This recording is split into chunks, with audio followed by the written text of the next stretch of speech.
오늘 제가 다룰 주제는 타이틀은 세상의 증언함 Testimony to the World라는 타이틀입니다.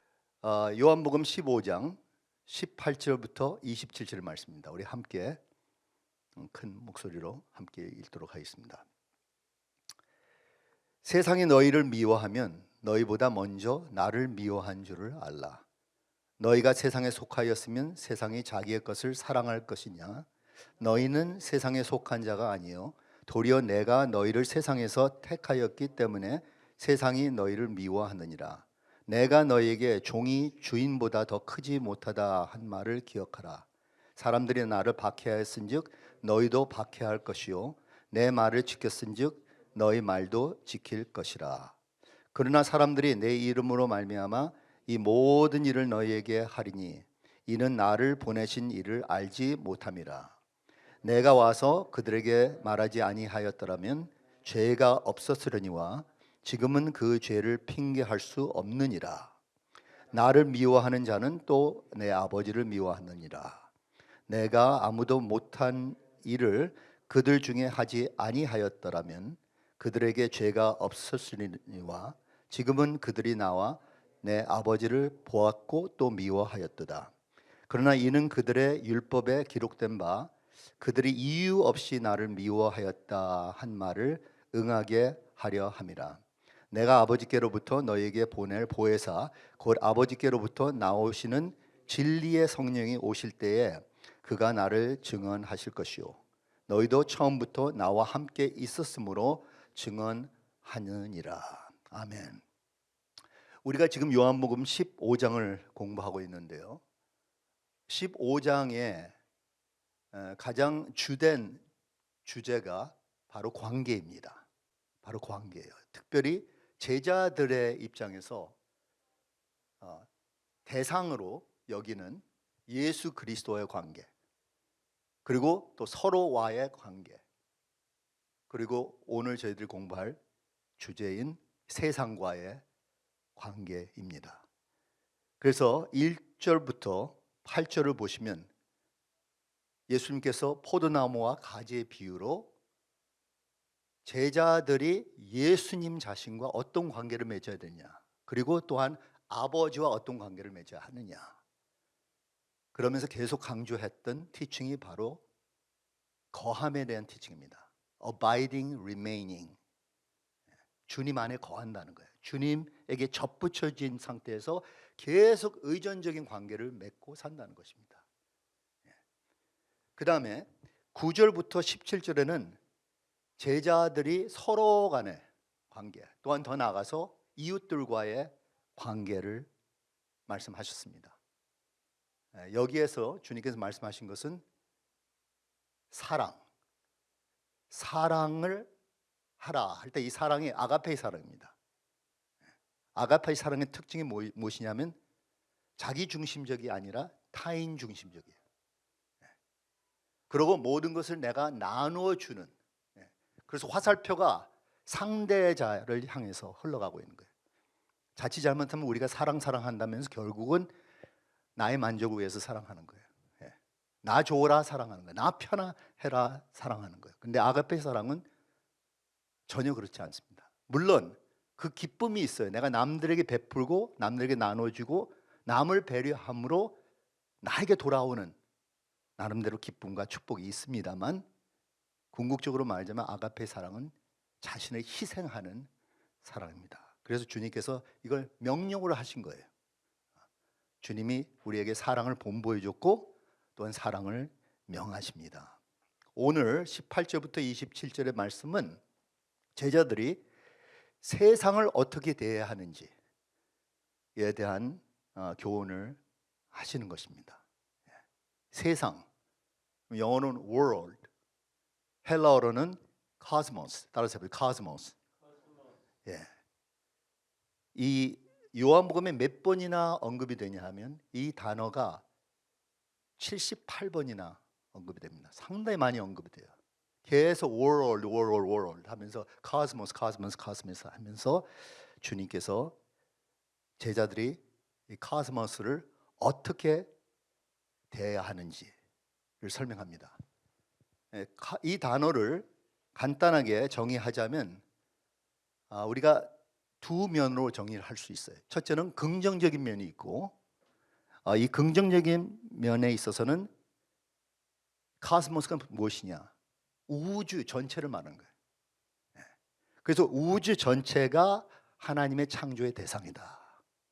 그리고 좀 더 구체적으로 말하자면 그 우주간의 인간 세계, 인류를 의미하는 거예요. 그래서 하나님의 사랑의 대상이다. 그래서 이것은 긍정적인 면으로 세상을 말하는 거예요. 저희들이 잘 아는 요한복음 3장 16절에 어떻게 나와요? 하나님이 세상을 이처럼 사랑하사. 그렇죠? 하나님 만드신 이 세상, 그리고 특별히 인류를 그렇게 사랑하사 독생자를 보내셨다는 거죠. 그런데 이제 부정적인 면으로 또 카스모스를 정의할 수가 있는데, 이 부정적인 면은 이 물질 세상, 그렇죠? 보이고 우리가 접근하는 이 세상이 또한 유혹의 미디엄이 될 수 있다는 거죠. 세상이 우리를 점점 더 하나님과 멀어지게 할 수 있는 방해 요소가 될 수 있다는 거예요. 그런 면에 있어서 세상은 가장 부정적인 요소입니다.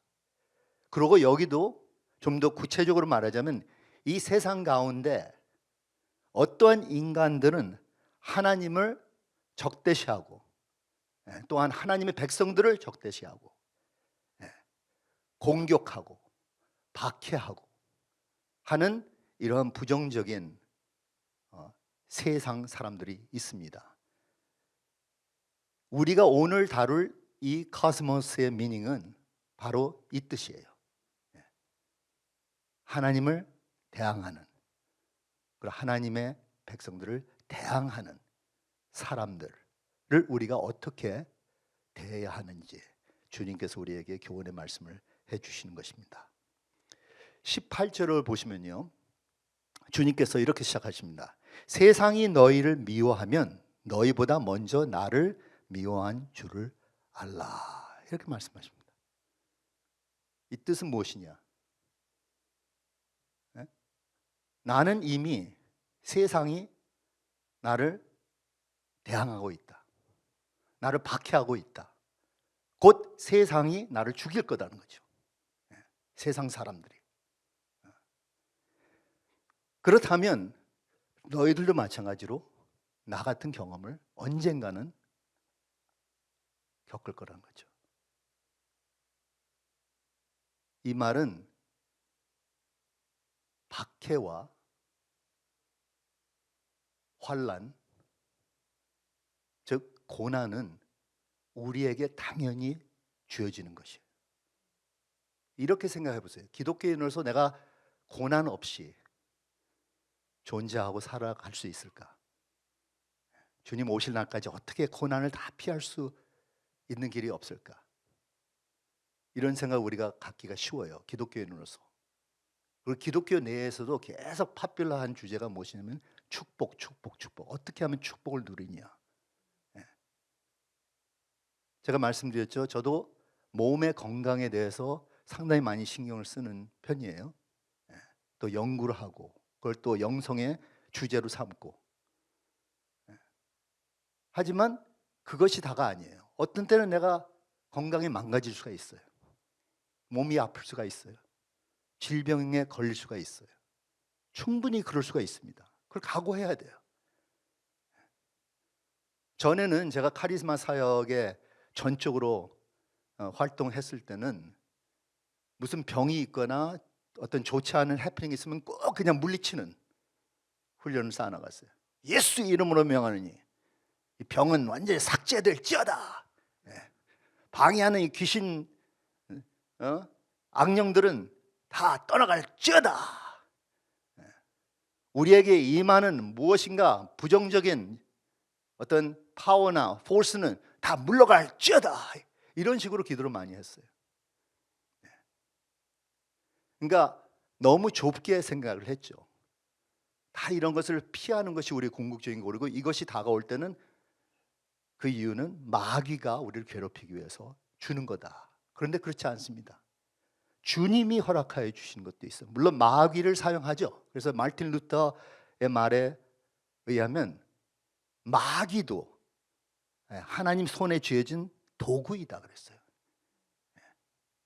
마귀도 하나님이 쓰셔요. 그렇지만 결국 마귀에게 우리에게 당하도록 손을 대게 할 때는 그건 하나님의 뜻 가운데서 허락하시는 거예요. 그러니까 예를 들자면 우리가 병들었다. 너 혹시 뭐 바이러스에 걸렸다. 그러면 우리 최선을 다해서 우리가 그걸 치료하려고 노력해야 돼요. 최선을 다해서 그러고 기도해야 돼요. 근데 결국 또 끝에 가서 보면 또 우리가 당할 수가 있어요. 암이 걸릴 수 있고, 그렇죠? 또 어떤 흉측한 어떤 질병이 또 생길 수가 있고요. 우리가 미래에 대해서는 전혀 예측할 수 없는, 또한 예방할 수 없는, 지금 그걸 어떻게 예방할 수 있는 길이 없는 무엇인가 이러한 부정적인 요소들이 있다는 거죠. 그래서 이런 것이 당연하다 주님께서 말씀하시는 거예요. 이런 요소들은 불가피하다, inevitable, 우리 모두에게 주어지는 것이라는 거죠. 심지어 16장 33절 B에는 이렇게 말씀하십니다. 제가 한번 영어로 읽어보겠어요. 영어로 좀 번역이 좀 더 잘 된 것 같은데, In this world you will have trouble. 그랬어요. In this world you will have trouble. 그랬어요. 세상에서는 너희가 환난을 당하나, 당할 때 무엇이 아니야? 당할 것이라는 걸 말씀하시고 나서 그 다음에 하시는 말씀이 담대하라, 내가 세상을 이겼노라. But take heart, I have overcome the world. 우리는 세상의 이런 불행한 해프닝을 제거하는 것이 우리의 솔루션이 아니라 그 가운데에서도 우리가 담대할 수 있고 믿음으로 주님을 의존하고 주님의 도우심으로 이것을 극복할 수 있는 힘이 우리에게 주어졌다는 것입니다. 네. 그 힘으로 우리가 이러한 불행한 요소들을 우리가 극복할 수가 있죠. 없애버릴 수가 있어요. 제거할 수가 있어요.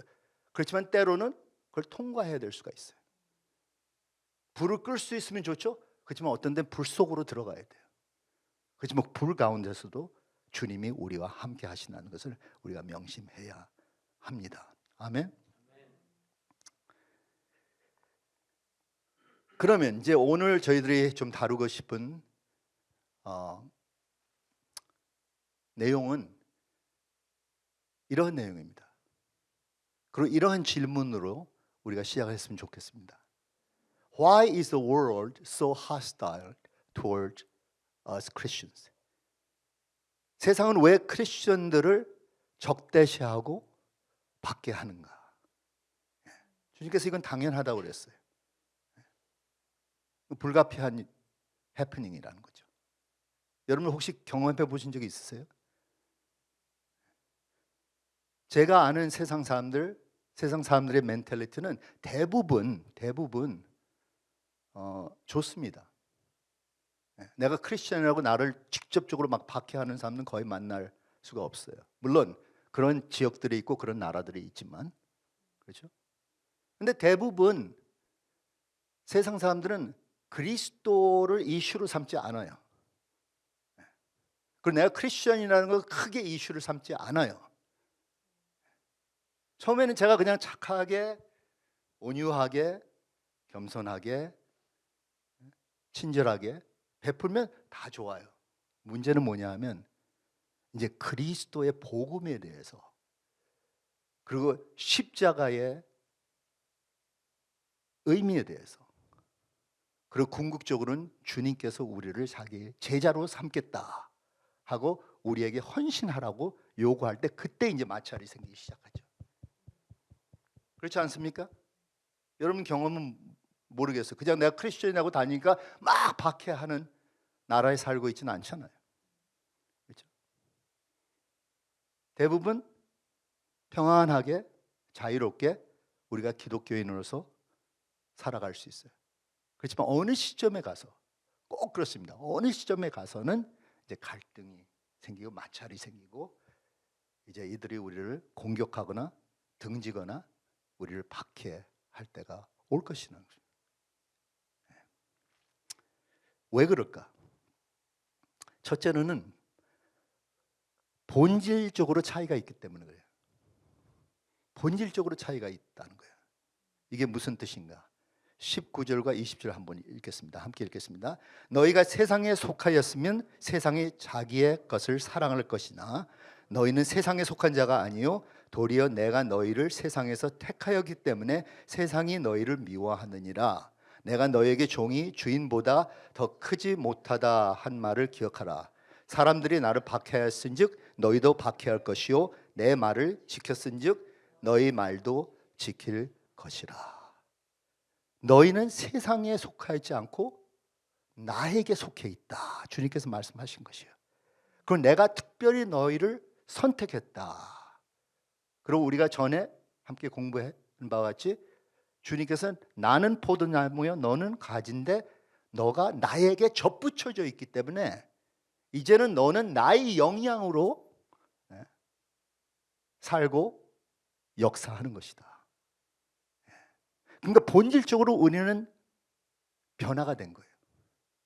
먼저 예수님에 속한 자, 예수님께 속하지 않은 자. 예수님에 속한 자는 벌써 그 나무에 가지로서 접붙여져 있는 거예요. 그냥 이것은 피상적인 것이 아니라 여기다 풀을 붙여서 그냥 딱 하는 것이 아니라 이것을 완전히 접붙이게 해서 실제로 모든 수분과 영양분을 그 나무에서 전달받게 돼 있는 거죠. 그런 면에 있어서 우리는 본질적으로 세상 사람과 차이를 느껴요. 세상 사람은 접붙여져 있지 않기 때문에 그렇게 행하는 거예요. 그럴 수밖에 없어요. 이분의 근원이 예수님이 아닌 한 이들의 근원은 다른 영이란 말이에요. 다른 정신이란 말이죠. 할 수 없는 거예요. 그렇게 생각하시면 편합니다. 왜 세상 사람들이 저런가? 저럴 수밖에 없죠. 그런데 동시에 왜 나는 세상 사람식으로 할 수 없을까?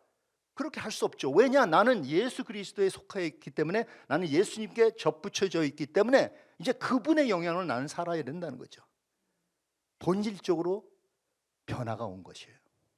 그리고 더 나아가서 주님께서 그를 믿는 자들에게 성령님을 부여해 주신 거예요. 성령님께서 우리 안에 내주하시는 거예요. 이제는 우리는 그의 성령의 거룩한 성전이 된 거예요. 성령님이 이 안에 살아 역사하시기 때문에 우리는 하나님을 모시고 사는 사람들이에요. 세상 사람들은 하나님을 모르고 사는 사람들이에요. 하나님을 등지고 사는 사람들. 우리는 하나님을 가장 가까이 우리가 모시고 사는 사람들이에요. 그리고 더욱더 나가서 궁극적으로는 우리가 더욱더 예수 그리스도를 닮아가는 존재예요. 성화라고 하죠. 변화라고 하죠. 어떻게 변하느냐? 그리스도의 형상을 닮아가는 것이에요. 이런 변화가 우리에게 올 수 있다는 것이죠.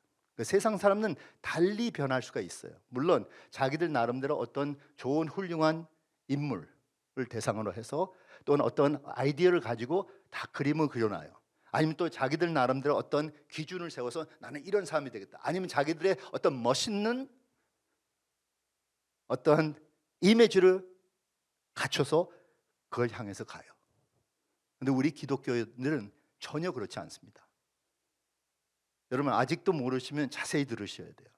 우리는 이런 것을 좇는 것이 아니라 오직 그리스도만 좇는 거예요. 저는 심지어 그냥 어떤 훌륭한 목사, 어떤 훌륭한 은혜자, 어떤 능력자 또 아니에요. 이제 더 이상. 옛날에 많이 그랬어요. 저분 같이 되면 되겠다. 저 훌륭한 목사님 같이 되면 되겠다. 아니에요. 그리스도만 닮으면 돼요. 그리스도만 좇으면 돼요. 그리스도를 우리가 어디서 발견해? 복음서에서 발견해요. 복음서에 그려진 그 그리스도의 그 이미지 그대로만 우리가 따라가면 돼요. 이게 본질적인 것입니다. 본질적으로는 우리는 변했습니다.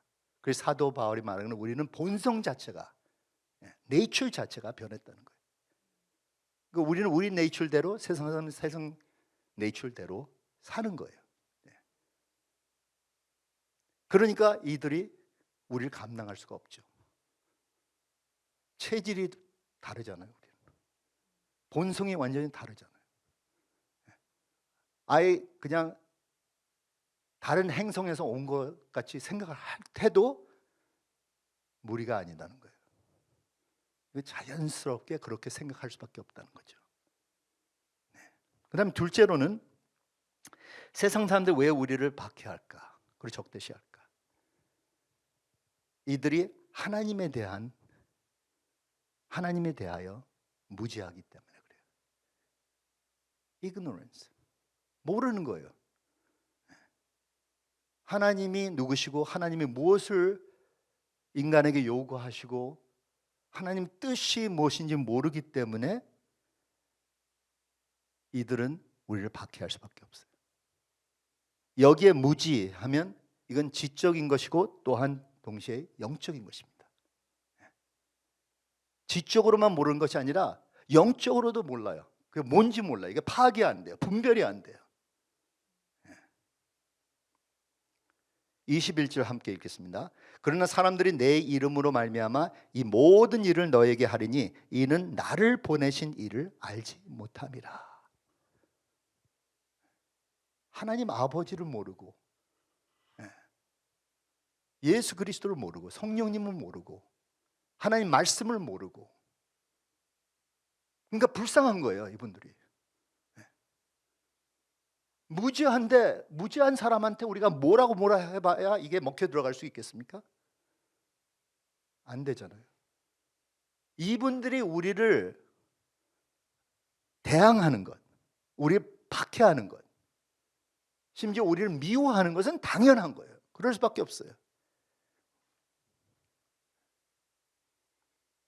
거기서부터 시작하는 거예요.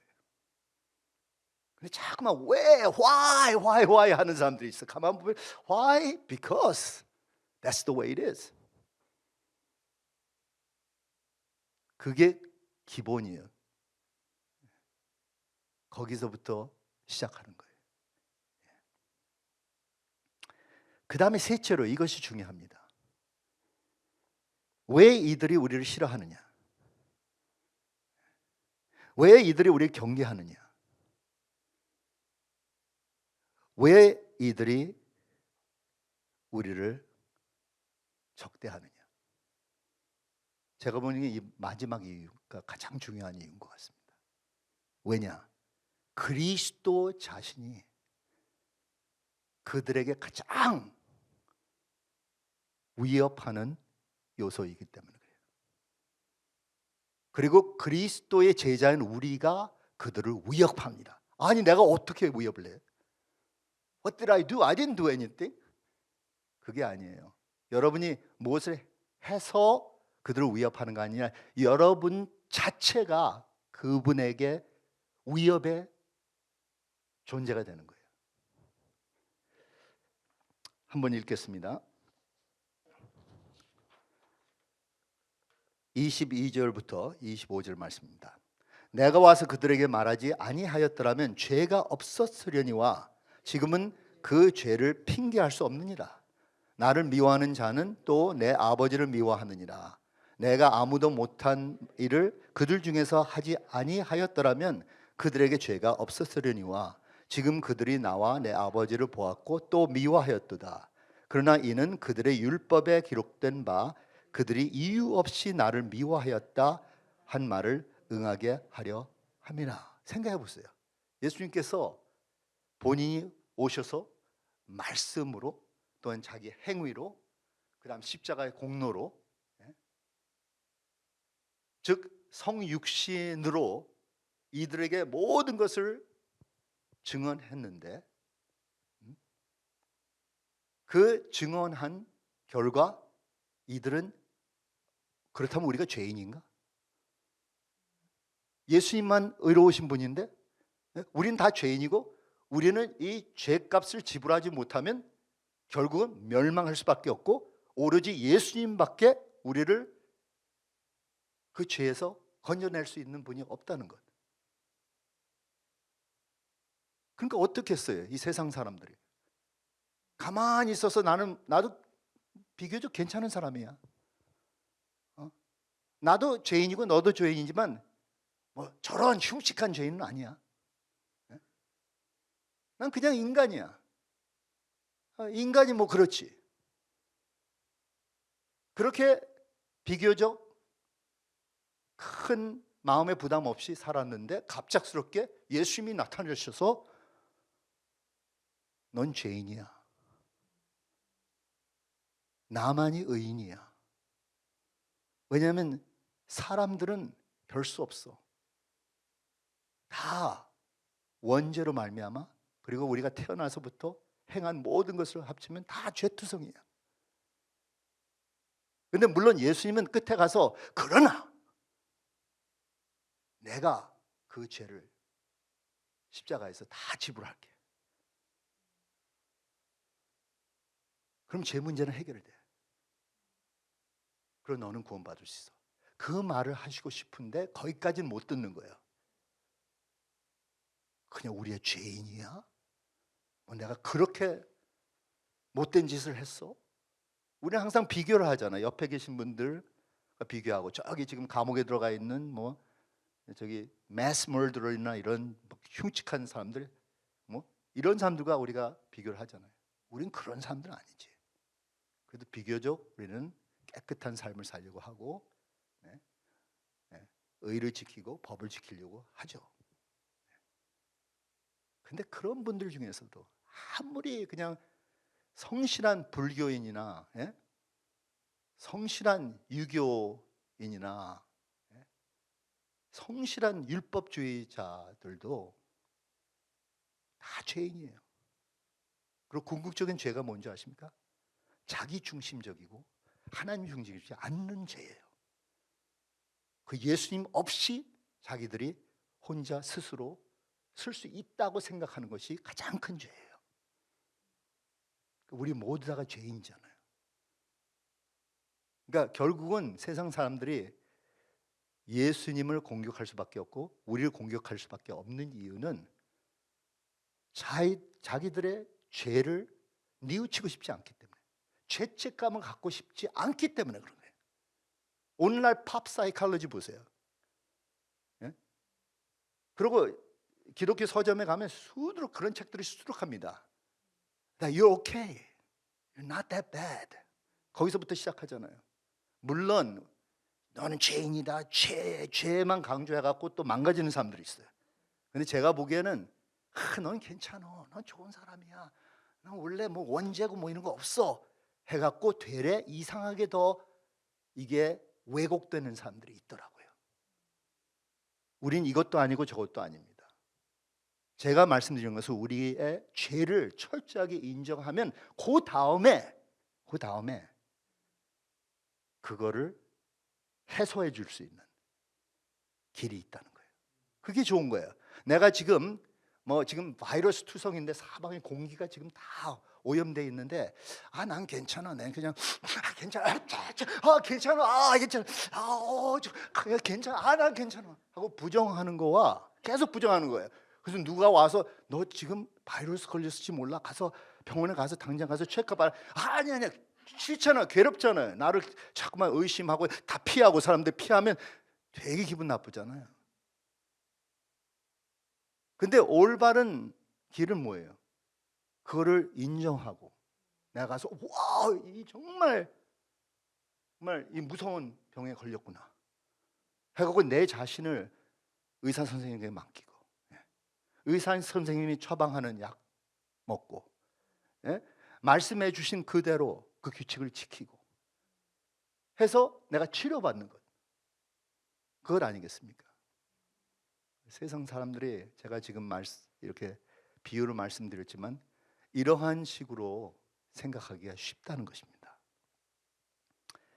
그러니까 자기들을 괴롭히니까 자기들에게 무엇인가 넌 뭐가 부족해, 넌 뭐가 좋지 않아, 너는 이래서는 안 돼, 이러니까 이거 좋아할 사람이 어디 있겠습니까? 우리 애들도 말이죠. 처음에는 다 부모가 시키는 대로 그냥 다 착실하게 다 하다가 어느 때 와서 그런 말 하는 거 되게 기분 나빠.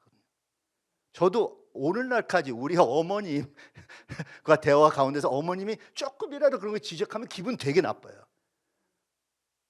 어머님이 지적해도 꼭 옳다는 말은 아니에요. 그렇지만 그냥 나쁘다는 거예요. 분별할 여지가 없는 거예요.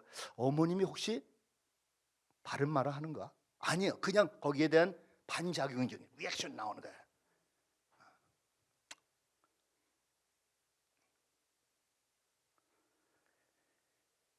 그렇다면 이러한 상황 가운데 우리가 어떻게 반응을 해야 할까요? How should we respond to the world that is hostile to us?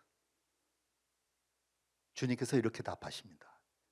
26절과 27절을 보시면 내가 아버지께로부터 너에게 보낼 보혜사 곧 아버지께로부터 나오시는 진리의 성령이 오실 때에 그가 나를 증언하실 것이요 너희도 처음부터 나와 함께 있었으므로 증언하느니라. 뭐예요? 세상이 나를 이렇게 대적할 때 나는 어떻게 반응하느냐? 예수님을 증언함으로 반응하는 거예요. 여기에 단어는 헬라어로 말투레오라는 단어입니다. 따라서 말투레오. 영어는 testify, witness 동사입니다. 이 동사로서는 요한복음에 33번이나 멘션이 됩니다. 그런데 또 명사로 말투리아, 테스트모니가 나와요. 14번이나 나와요. 그래서 총 몇 번이나 반복되죠? 47번에 반복돼서 계속 이 증언에 대해서 주님께서 말씀하시는 것이에요. 그러면 예수님을 증언하는 데 있어서 두 가지가 중요합니다. 첫째로 성령님께서 예수님을 증언하셔요. 지금까지 우리가 배워왔던 것은 성령님의 궁극적인 역할은 예수 그리스도를 증언하는 거예요. 그리고 우리가 증언을 해야 돼요. 성령님 증언하십시오. 다 알아서 하십시오. 다 증언하고 온 세상을 구원의 백성으로 만드세요. 아닙니다. 성령님이 증언하시면 성령님은 우리를 통해서, 즉 교회를 통해서 증언하시기를 원해요. 우리가 필요한 거예요. 근데 우리가 어떻게 그러면 성령님과 협조해야 되는지, 코오퍼레이션, 파트너십에서 예수님을 증언하는 것이죠. 이제 보세요. 세상이 우리를 박해하잖아요. 여러분 한번 그 시나리오를 한번 생각해 보세요. 최근에 여러분 좀 이렇게 오해 받았던가, 아니면 사람들이 괜히 여러분이 크리스천의 정체성을 알고 여러분들을 뭐 공격을 하든지 비난을 하든지 박해를 한 적이 있으세요? 한번 생각해 보세요.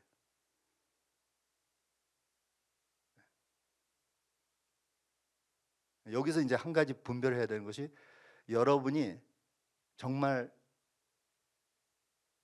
바보스럽게 정말 좋은 테스트모니가 안 돼서 이들이 여러분을 공격할 수가 있어요. 그건 당연히 받아야 되는 받아야 되는 형벌이에요. 그렇죠. 그걸 먼저 분별해야 돼요. 근데 그게 아니야. 아무리 봐도 내가 정말 철저하게 바른 정신으로 기독교인으로서 살려고 할 때 괜히 이 사람들이 나를 못마땅하게 생각해서 나를 박해하는 케이스가 있는 거예요. 여러분 심지어 이것은 교회 내에서도 좀 더 잘 믿어보겠다는 사람들 있잖아요.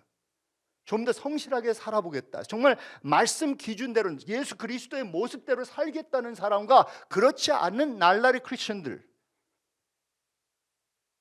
있잖아요. 이들은 구원받았을지 모르지만 세속화된 크리스천들, 이들도 여러분을 못마땅하게 생각할 거란 말이죠. 왜냐하면 여러분 자꾸만 정말 정직하게 우리가 말을 해야 돼. 바로 살아야 돼. 정말 지킬 거 지켜야 돼. 이렇게 해서는 안 되지. Cutting the corner, cheating and 사람들을 그냥 exploiting하고 이래서는 안 되지. 그렇게 계속 말을 해보세요. 기독교인들 사회에서도 교회 안에서도 여러분들은 왕따 당하게 돼 있어요. 근데 이제 거기서도 한번 점검을 해보세요. 내가 혹시 너무나 그냥 나만 잘났다고, 나만 어렵다고 하는 거 아닌가? 이 영적 교만으로 보여서 이들이 나를 공격하는 것이 아닌가? 체크해보세요. 그게 아니고 여러분 정말 겸손하게 검소하게 이들에게 베풀려고 했는데도 이들의 여러분 딱을 친단 말이죠. 그런 케이스가 더 맞는 케이스라는 거죠. 그럴 때가 있어요. 그 시나리오 한번 생각해 보세요. 다들 생각하셨어요? 머릿속에? 아닌가? 전혀 밖에 안 당하고 사시는 분들인가? 그러면 또 그것 자체가 문제예요. 더 심각한 문제예요. 왜냐하면 지금 주님께서 계속 말씀하셨는데 너희들은 왜 너희들은 전혀 세상 사람들 괴롭히지 않지? 너 나 증거 안 하고 다녀? 너 크리스천이라는 건 몰라? 이거 비밀이야? 그러니까 박해를 안 하죠. 비밀 크리스천으로 사니까 말이죠.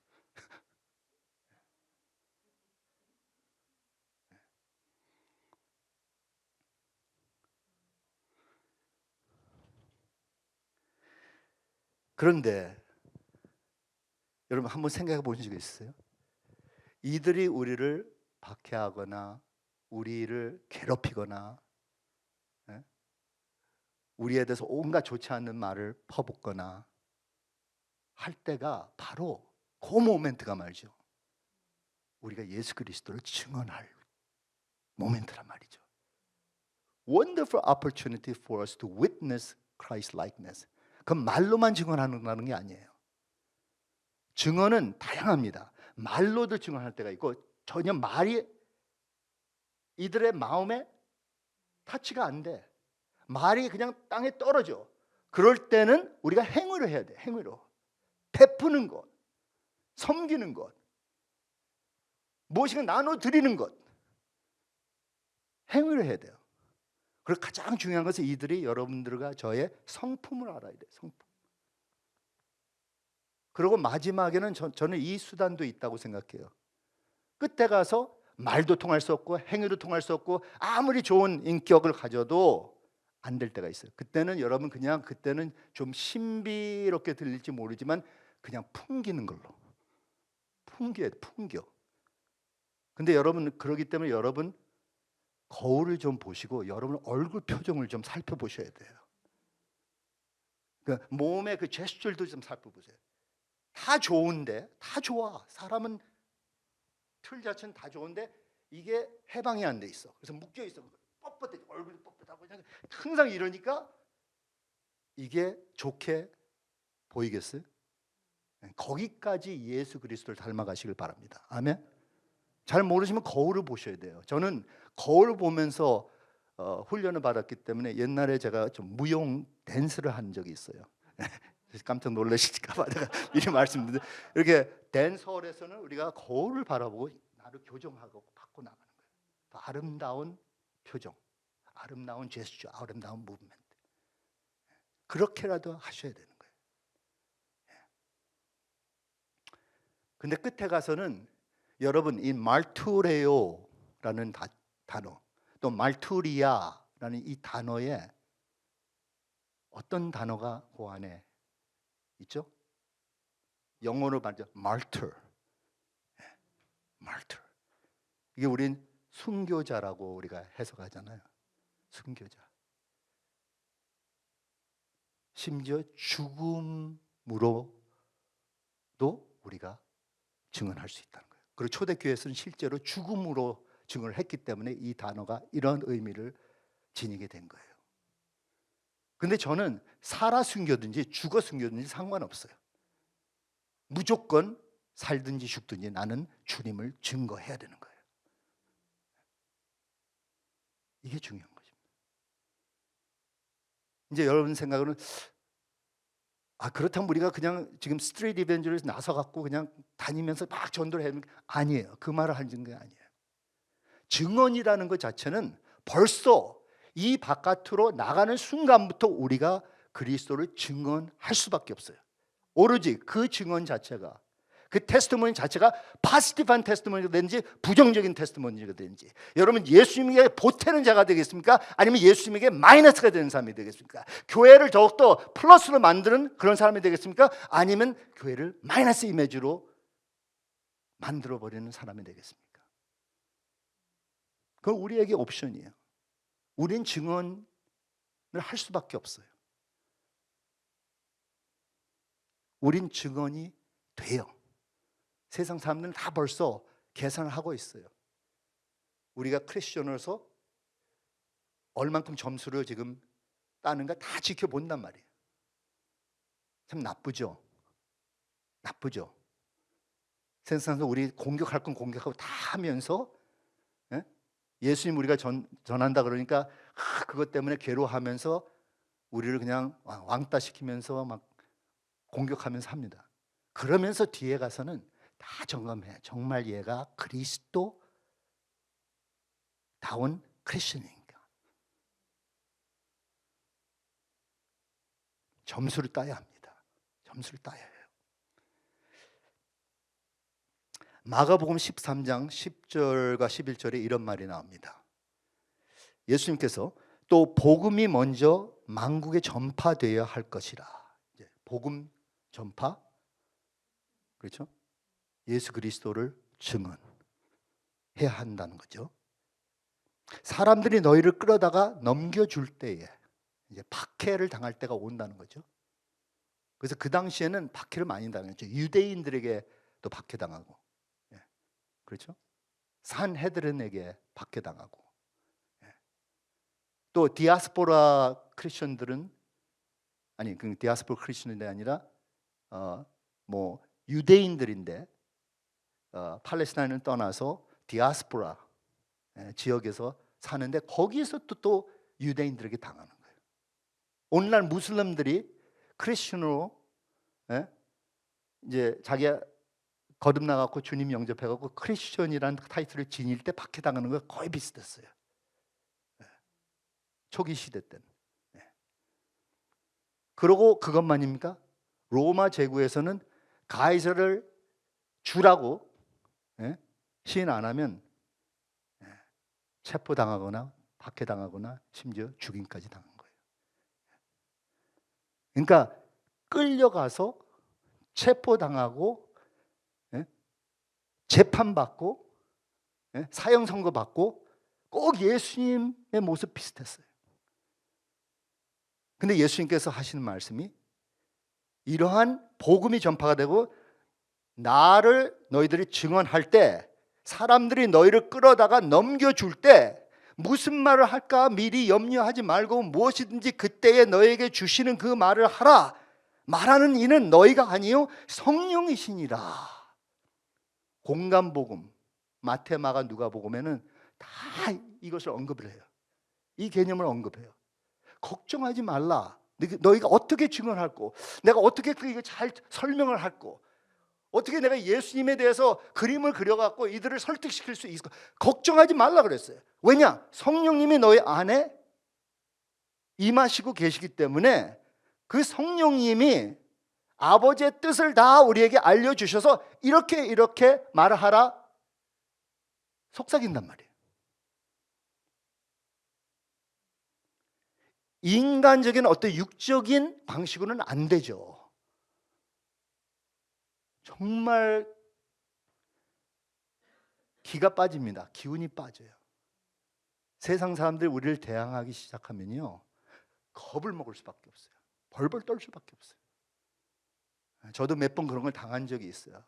크리스천이기 때문에 내가 또 목사이기 때문에 조롱당할 수가 있어요. 다들 나를 피해, 어려워해. 다들 자기들은 재밌게 파리 어떤 분위기 속에서 하는데 내가 그냥 목사라는 걸 발견하는 순간 나를 떠나. 다가온 사람 없어. 나 혼자서 여기서 어떡할까 하고 서먹서먹 하다가 그냥 외롭게 쓸쓸하게 집으로 돌아갈 때가 있어요.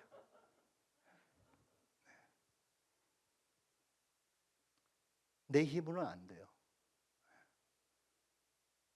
근데 성령님께서 나를 도와주신다는 걸 알면 어떻게 내가 그들 앞에서 말을 해야 될고, 내 자신을 어떻게 드러나야 될고, 어떤 좋은 요령 방법이 있는가 주님께서 다 알려주신다는 거예요.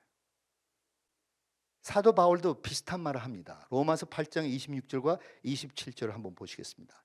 이와 같이 성령도 우리의 연약함을 도우시나니 우리는 마땅히 기도할 바를 알지 못하나 오직 성령님이 말할 수 없는 탄식으로 우리를 위하여 친히 간구하시느니라.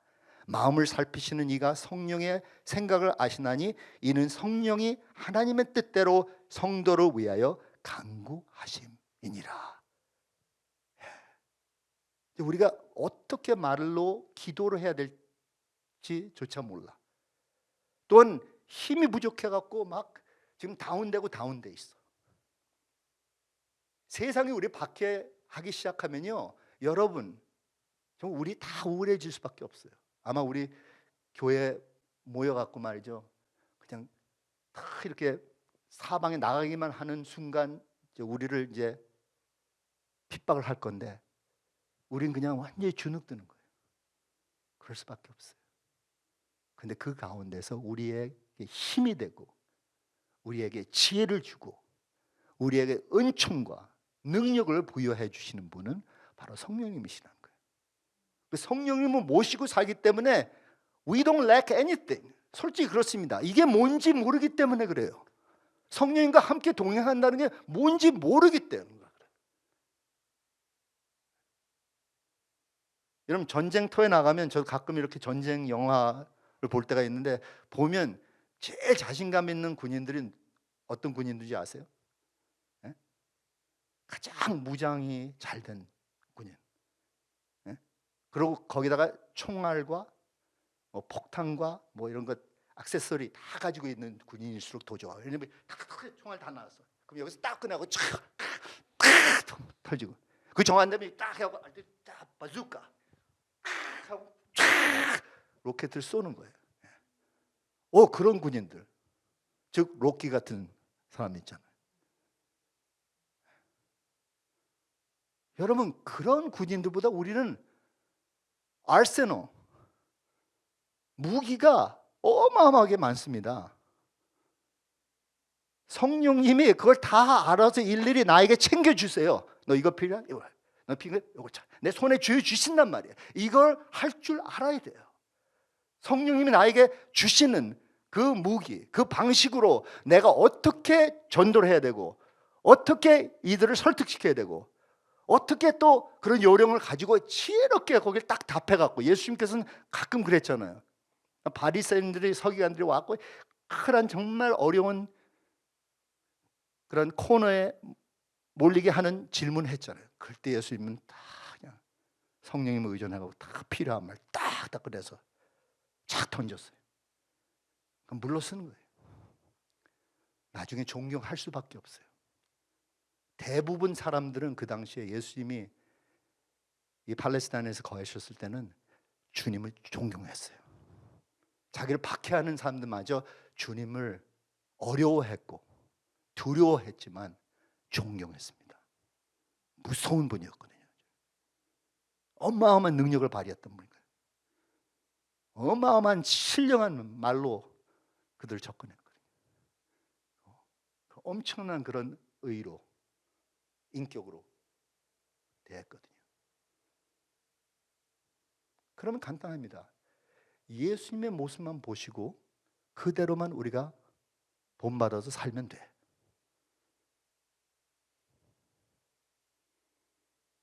제가 어떤 그 주석을 읽는데 유명한 목사님이세요. 유명한 목사님이시고 정말 옛날에는 좀 이렇게 뜨는 목사님이시고 전도도 많이 하셨던 목사인데, 그분의 주석에 이렇게 나오더라고요. 우린 전도하는 법 배울 필요가 없다 그래요. 전도하는 세미나나 클래스 수업 거의 투자할 필요가 없다 그렇게. 난 깜짝 놀랐어요. 이분이 전도왕인데. 그렇잖아요. 많은 크리스천 생각을 내가 이게 훈련이 제대로 안 돼 있어서, 내가 전도라는 과목을 택한 적도 없고 세미나를 들은 적도 없고 뭐 교회에서 제대로 훈련받은 적도 없고 그 교과서를 내가 읽어본 적도 없고 책을 뭐 구입해갖고 그것에 대해서 좀 알려고 노력해 본 적도 없고 그러니까 내가 전도 못해. 그러니까 많은 사람 생각은 전도나 남들에게 증언이 된다는 것을 어렵게 생각하는 거예요. 이거 할 때까지는 아직은 자격이 없어. 근데 이분은 완전히 no. 전도는 그냥 여러분이 가지고 있는 삶과 스토리와 여러분 자신만 드러내면 되는 거예요. 여러분 속에 예수님이 살아계셨다는 것만 증거하면 돼요. 근데 살아있는지 뭔지 모르겠어. 왜냐하면 주님과 관계가 별로 없으니까. 그러면 전도가 안 되죠. 그 이유로는 전도가 안 될 수가 있어요. 전도할 게 없으니까. 그러니까 빈 말밖에 안 나오는 거예요. 배웠던 어떤 무슨 교리적인 얘기밖에 안 나오는 거예요. 목사님이 설교해갖고 예수님을 이렇게 하십시오 해서 그것만 그냥 패러팅 하는 거예요.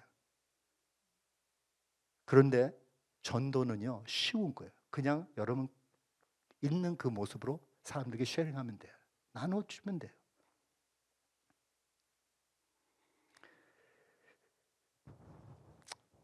그럼 제가 다시 간단하게 요약해서 말씀을 드리고 마무리하도록 하겠습니다. 왜 세상이 우리를 적대시하는가? 첫째로 우리는 본질적으로 세상과 다르기 때문에 그래요. 우린 예수님에 속한 자, 예수님이 영이 우리 안에 내주하시는 거 있고, 또한 우리는 예수님을 점점 닮아가는 사람들이기 때문에 우리는 본성이 달라. 거기서부터 시작합니다. 이거 가지고 뭐 사람들을 차별하고 뭐 이러는 거 전혀 아니에요. 이들도 예수님만 영접하면 우리 같이 돼요. 즉 바이러스에 걸리게 된다. 예수님 바이러스에 걸리게 되는 거예요. 그리고 우리 같이 되는 거예요. 둘째로 이들은 하나님에 대하여 무지하기 때문에 그래요. 모르기 때문에 그래요. 아는 게 없어요. 그리고 하나님과 그 관계가 없기 때문에 어떤 그 영적인 통찰력도 없어요. 영적으로도 무지하다는 거예요. 그렇기 때문에 좀 이해를 하셔야 돼요. 세상 사람들 좀 그걸 배려하면서 이들을 판단해야지 똑같이 우리같이 취급해서는 안 된다는 거죠. 셋째로 이들은 우리를 자기들을 위협하는 존재로 생각해요. 그리고 궁극적으로 예수님을 편하게 생각할 수 있지만 끝에 가서는 예수님이 이들을 가장 위협하는 자라는 것이죠. 그리고 당연히 위협을 해야죠. 인티미데이트를 해야죠. 심지어 겁을 먹게 해야 돼요. 예수님을 두려워하지 않고서는 예수님을 경외할 수가 없습니다. 예수님이 어떤 분이시라는데 내가 함부로 그냥 예수님을 등져버리고 등한시하고 내가 살았다. 내 멋대로 살았다. 아니다. 벌벌 떨면서 주님 앞에 가서 무릎 꿇고 회개하고 주님 죄송합니다. 저를 용서해 주십시오. 그리고 우리가 어떻게 그러면 이 세상이 우리를 박해하는데 대항할 수 있을까? 간단해요. 성령님과 함께 팀워크를 이루면서 그냥 우리가 가지고 있는 그 모습 그대로 그들에게 증언하면 돼요.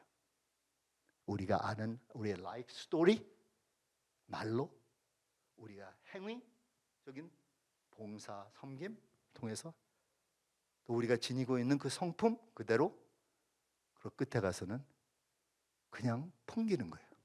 풍겨.